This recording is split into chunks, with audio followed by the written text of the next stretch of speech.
Bien que bonsoir les gens. Alors comme vous l'avez vu, là dans cette vidéo on va s'attaquer au Palspin. Donc là on est quand même sur une figure de Palspin qui est assez dure, hein. Bon de toute façon comme c'est le cas depuis déjà quelques vidéos j'ai envie de dire. Et donc cette figure la voici, voilà à quoi ça ressemble.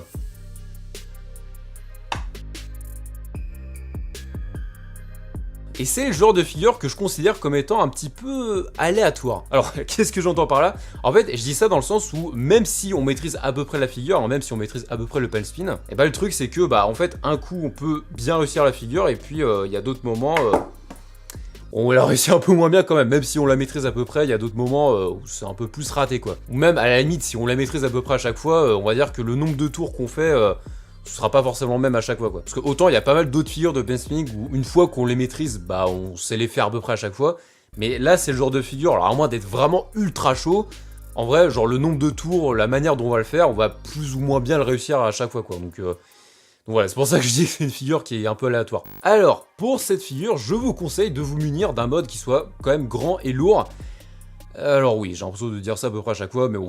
Disons que là, une fois de plus, ça va quand même être bien utile pour avoir notamment suffisamment d'inertie pour la figure, parce que en soi, c'est une figure où le mode tourne quand même principalement tout seul, donc c'est pour ça qu'il faut quand même avoir suffisamment d'inertie dans le mode et dans la rotation. Donc c'est pour ça qu'une fois de plus, vaut mieux avoir un mode qui soit grand et lourd pour cette figure. Alors après, à la limite, qu'est-ce qui a le plus d'importance entre la taille et le poids? Bon, là, j'avoue que pour une fois, je sais pas trop, mais dans l'absolu, je dirais peut-être le poids, je pense. Parce qu'en fait, comme c'est principalement ça qui va pouvoir garder l'inertie de la rotation du mode pour la figure. Essayez d'avoir un mode qui soit quand même pas trop léger pour ça. Mais le fait d'avoir un grand mode, ça va aussi permettre d'avoir déjà une plus grande surface et aussi d'avoir plus de stabilité dans la rotation. Bon, en clair, une fois de plus, prenez un bon mode quoi. Alors, de quoi est composée cette figure? Comme vous avez pu le voir, là, le principe de la figure, c'est de faire tourner en fait le mode sur la paume de la main, du coup avec la main qui soit complètement à plat dans ce sens-là, en donnant une impulsion au départ, alors soit par une sorte de turnaround, soit par quelque chose d'un peu différent.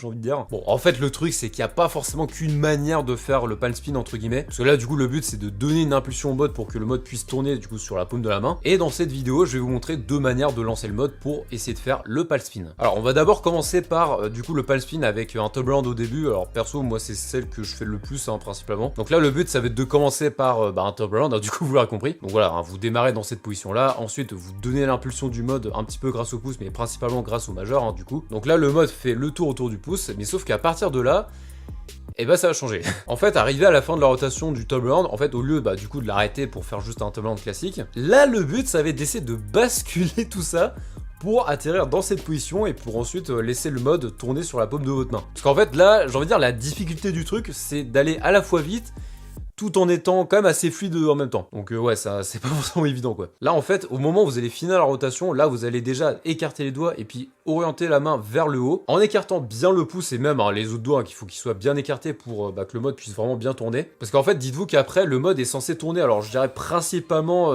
sur cette zone-là de la main là, et parfois plus ici là, genre plus du côté du pouce, quelquefois, même à la fin de la rotation des fois. Mais ça reste quand même principalement là que le mode va tourner. Parce qu'en fait, genre quand vous essayez de bien écarter les doigts comme ça, là vous voyez que ça fait une sorte de bosse, en fait c'est un petit peu là que c'est un petit peu roulé au niveau de la main, et en fait c'est à cet endroit là que le mode peut tourner. Si vous avez les doigts qui sont pas totalement écartés puis qui sont même un peu repliés, en fait ça va tout simplement bloquer le mode quoi. Donc voilà, gardez la main bien droite pour faire tourner le mode avec les doigts bien écartés. Alors ensuite la deuxième méthode, qui en vrai est quand même relativement similaire, mais pas complètement non plus, c'est de partir en tenant le mode plutôt genre vraiment comme ça là. Donc au lieu que le mode soit comme ça pour juste faire le turnaround, là vous allez vraiment le tenir plutôt comme ça. Donc en gros un mode qui passe entre le pouce et l'index et entre l'index et le majeur, avec un mode qui est bien bloqué entre les doigts. Et ensuite là le but, et c'est un peu comme pour le turnaround j'ai envie de dire, là vous allez lancer le mode en repliant un peu les doigts et puis principalement le majeur pour vraiment bien lancer le mode, et ensuite juste après là vous allez écarter la main pour faire tourner le mode sur la paume de la main. Donc voilà, comme je vous l'ai dit, perso je suis moins fan de cette méthode, je sais pas, je trouve que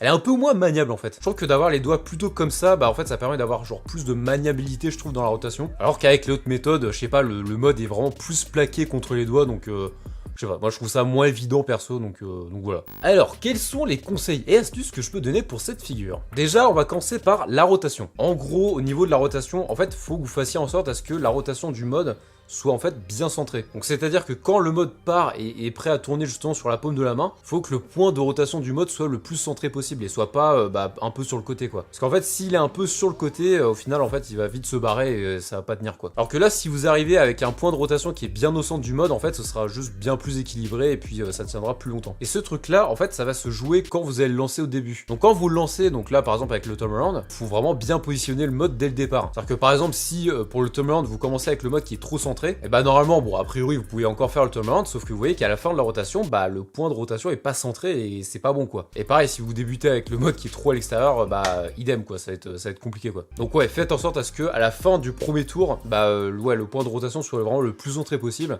Vous allez voir que ça permettra de faire plus de tours. Alors ensuite, une autre astuce, c'est au niveau de la vitesse. C'est-à-dire qu'en fait, pour le palm spin, et j'ai envie de dire d'autant plus quand on essaie de débuter justement, c'est de faire en sorte, alors oui, de donner quand même un minimum d'impulsion, mais pas trop non plus. Alors oui, effectivement, en théorie, plus on lance le mode rapidement, enfin en tout cas, plus le mode tourne vite et plus en théorie il peut faire de tours. Mais le truc, c'est que plus le mode tourne vite et moins ça a tendance à être contrôlable en fait. Plus le mode peut partir vite en fait. Donc c'est pour ça que moi je vous conseille, et surtout pour le début, de lancer le mode, alors avec un peu de vitesse quand même, essayer d'aller quand même plutôt mollo on va dire. Alors sinon un autre conseil que je peux vous donner pour la figure, donc là du coup je vous ai parlé de la vitesse de la rotation, du fait qu'il faut pas que ce soit trop rapide non plus, mais il y a aussi un autre truc sur lequel vous devez pas trop vous précipiter en tout cas, c'est au moment où vous retournez et vous écartez la main pour laisser tourner le mode. Là par exemple quand vous faites le turnaround, on va dire attendez un peu que le mode est bien fini, on va dire la première rotation avant de vraiment écarter la main, parce qu'en fait si vous vous précipitez trop et que vous écartez trop vite la main, en fait, ouais, vous allez un peu mal finir la rotation, et ce qui fait que le mode sera pas forcément centré. Alors que si vous faites en sorte de pas aller trop vite et de bien laisser, on va dire, le mode terminer la première rotation, j'ai envie de dire, et normalement, ça devrait permettre de faire une meilleure rotation et de pouvoir ainsi faire plus de tours. Et la dernière astuce que je peux donner pour la rotation, c'est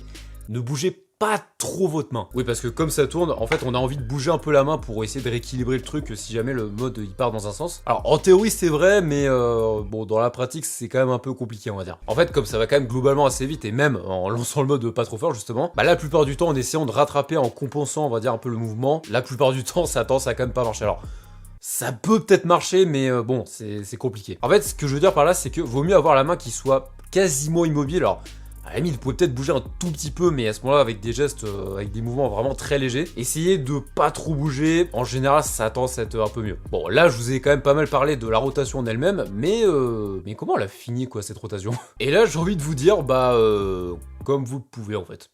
Ouais, bon, je vais peut-être être un peu plus précis, mais bon, en gros, il n'y a pas forcément qu'une manière de terminer la rotation du palm spin. En fait, soit vous faites les rotations et vous bloquez le mode, donc là, en essayant de le choper pendant la rotation, puis du coup, en fermant la main, soit le mode, il atterrit entre ces doigts-là, en fait. Bon, là, ce qui est cool, quand le mode atterrit entre ces doigts-là, c'est qu'on peut essayer d'enchaîner justement avec un combo de pen spinning, un peu dans ce style-là, voilà. Ça pour le coup c'est vrai que c'est quand même assez stylé. Donc là si vous voulez tenter de le faire comme ça, là je vous conseille de vraiment bien écarter les doigts pour que le mode puisse essayer d'atterrir entre ces doigts-là, ou alors vous le terminez derrière le pouce comme ça. Et pour essayer de le faire atterrir derrière le pouce comme ça, alors là, à la limite, ce que je vous conseille, c'est là pour le coup d'essayer de lancer le mode un peu dans cette direction-là, là. Donc là pour le coup, que globalement la main parte d'abord dans ce sens-là, et ensuite revienne du coup en levant le pouce et en essayant de choper le mode pour terminer avec un dernier tour autour du pouce qui rend assez bien aussi, quoi. En fait, le truc de faire en sorte à ce que la rotation parte d'abord un peu dans ce sens-là et ensuite de ramener le pouce, en fait, ça va aider à ce que le mode vraiment puisse bien atterrir derrière le pouce et puis